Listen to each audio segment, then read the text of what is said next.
예, 안녕하세요. 이번에는 연금에 대한 세금에 대해서 알아보도록 하겠습니다. 예, 교재 미국 은퇴 설계 그 책의 47페이지에 나와 있습니다. 국가에서 연금을 받는데 세금을 낼까요? 답은 낼 수도 있고 안 낼 수도 있습니다. 그런데 이제 미국의 경우 보면 소셜연금을 받는 전 국민 중에서 75%는 세금 걱정을 할 필요가 없습니다. 세금이 나오지가 않아요. 그런데 다른 소득이 좀 많이 있는 경우에 보면 세금이 나올 수도 있습니다. 그러면 얼마 세금이 나오나요? 이거 각각 달라요. 기본적으로 소셜연금 받는 금액 총액에서 자기 소득에 따라서 어떤 경우는 한 반, 어떤 경우는 85%가 세금이 아니라 과세 소득에 포함이 되는 거예요. 예를 들어서 제가 2만 불을 소셜연금으로 받고 있었어요. 그런 경우에 제 과세 소득으로 예를 들어서 3,000불이 들어갔다고 가정할게요. 과세 소득으로 2만 불 중에서 3,000불이 과세 소득으로 들어갔다 라고 하면 그 3,000불이 세금이 아니에요. 과세 소득으로 들어갔다는 얘기예요. 그래서 세율이 30%면 900불이 세금이에요. 그러니까 과세 소득으로 몇 프로 들어갔냐 라는 것은 세금 계산할 때 소득으로 들어갔다는 거고요. 실제 납부하는 세금은 그 과세 소득으로 들어간 금액 곱하기 세율입니다. 세율. 그래서 예를 들어서 극단적인 예를 들었는데 어떤 분이 소셜연금을 받았는데 10,000불이 과세 소득으로 들어갔어요. 10,000불이 과세 소득 들어갔어. 그러면 내가 10,000불을 세금을 내야 되느냐? 아니에요. 받은 금액 중에서 10,000불이 과세 소득으로 들어갔고 그분의 세율이 적용 세율이 20%면 $2,000를 세금으로 납부하는 꼴이 됩니다. 근데 대부분의 경우는 이런 경우 별로 없어요. 근데 혹시 모르니까 좀 알아보면 그러면 과세 소득으로 들어가는 경우가 언제냐? 라고 보면 다른 소득 은퇴연금 말고 다른 소득을 한번 쭉 더해 보는 거예요. 거기다가 세법에서는 비과세를 보는데 이제 여기서는 포함하는 그 이자 소득이 있어요. 예를 들면 뮤니시플 본 뭐 이런 게 있는데 하여간 세법에서는 비과세지만 이 연금 계산할 때는 과세 소득을 포함하는 게 있어요.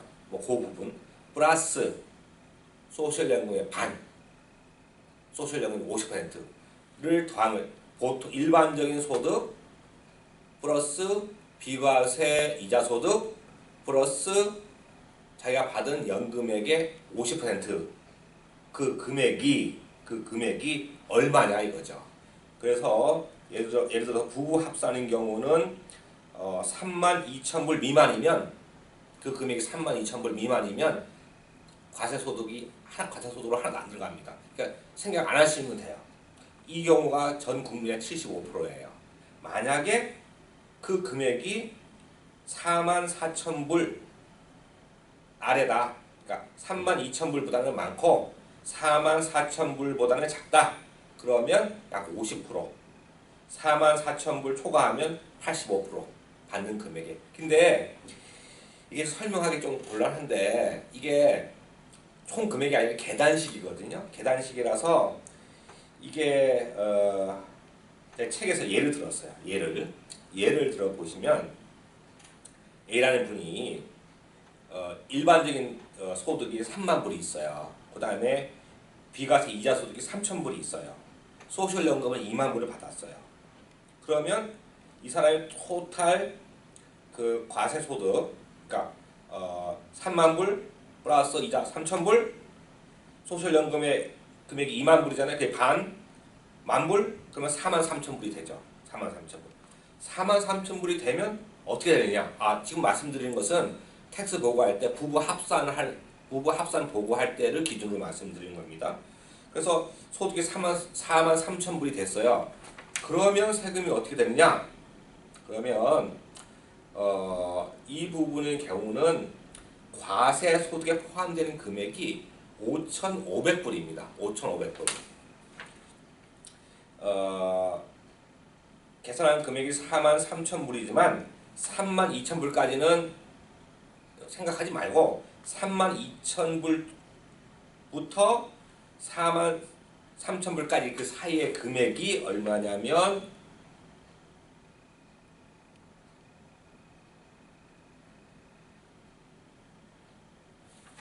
한 만불이 되죠. 만불이.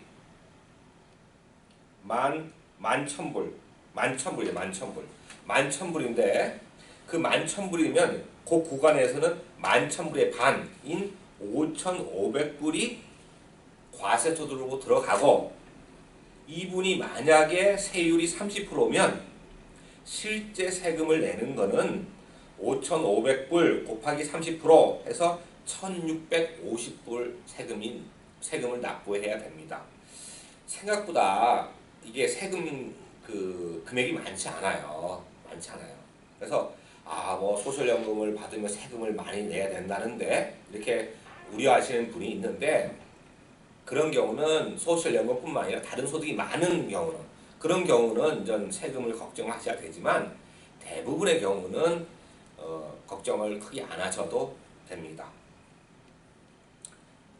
아까 말씀드린 것처럼 과세소득에 포함된다는 것이 세금 납부다, 세금액이다 라고 자꾸 혼동을 하시는데 절대 그러시면 안 돼요. 소셜연금 받은 금액에서 일부가 세금 계산할 때 들어간다. 오케이? 그 다음에 세율로 곱하면 세금이 되는 거예요. 절대 두 개를 같은 것으로 혼돈하시면 안 됩니다. 그리고 또 실무적으로 보면 그 과세소득으로 들어가는 거, 또 세금 납부하는 거, 또 저번에 말씀드린 것처럼 정상 은퇴 나이 이전에 일정 소득이 발생하면 그 금액이 얼마죠? 15,770불 이상 발생하게 되면 초과되는 금액의 50%를 이렇게 소셜연금에서 차감해서 지급하잖아요. 이런 부분들 자꾸 이렇게 혼동하세요. 이거 같기도 하고 저거 같기도 한데 정확히 아셔야 되는 것이 과세소득으로 들어가는 금액 따로, 납부하는 세금 따로, 정상 은퇴 나이 이전에 연금을 신청을 해서 또 내가 일정 금액 이상의 소득이 발생할 경우 연금 일정 부분이 차감되는 경우가 각각 다른 거예요. 이런 부분을 잘 생각하셔야 돼요. 첫째 1번 과세소득, 두 번째 세금, 3번 은퇴 나이 이전에 연금을 수령하는 경우 다른 소득이 좀 많아서 일정 기간보다 많아서 법에서 정한 금액보다 더 많이 받으면 연금 수령액이 감소될 수 있다. 이 세 가지는 각각 다른 겁니다. 혼돈하시면 안 됩니다. 그리고 이런 분이 많으세요. 내가 한국에서 한국연금을 받는데 그거 미국에서 세금을 내야 되나? 텍스 보호할 때 한국연금 수령액도 포함을 해야 되나? 이런 부분이 있는 거죠. 근데 이 부분은 저희가 한국하고 미국이 조세 협약을 맺을 때 어떻게 되어 있냐면 연금을 지급하는 국가가 과세권을 갖게끔 되어 있어요. 그러니까 한국 연금을 받으면 그 연금 금액에 대해서는 한국 정부가 세금을 매기든 말든 권한을 갖고 있는 거고 미국은 그 권한이 없어요. 그러니까 한국 연금에 대해서는 수령하는 금액에 대해서는 미국 세금 여부에 대해서는 생각하지 마세요. 아무 관계가 없어요. 그렇죠? 그런데 그럼 한국에서는 세금을 내야 되나? 이런 부분이 있죠. 한국에서는 국민연금만 수령하고 계시면 세금 문제가 없습니다. 그런데 이거 말고 다른 소득이 많아요. 뭐 임대소득도 있고 또 다른 뭐 파타임에서 소득도 있고 배당도 있고 뭐 여러 가지 많아요. 이런 경우는 한국에서 별도로 소득 신고를 해야 될 경우도 있다는 것을 염두에 두시기 바랍니다. 예, 감사합니다.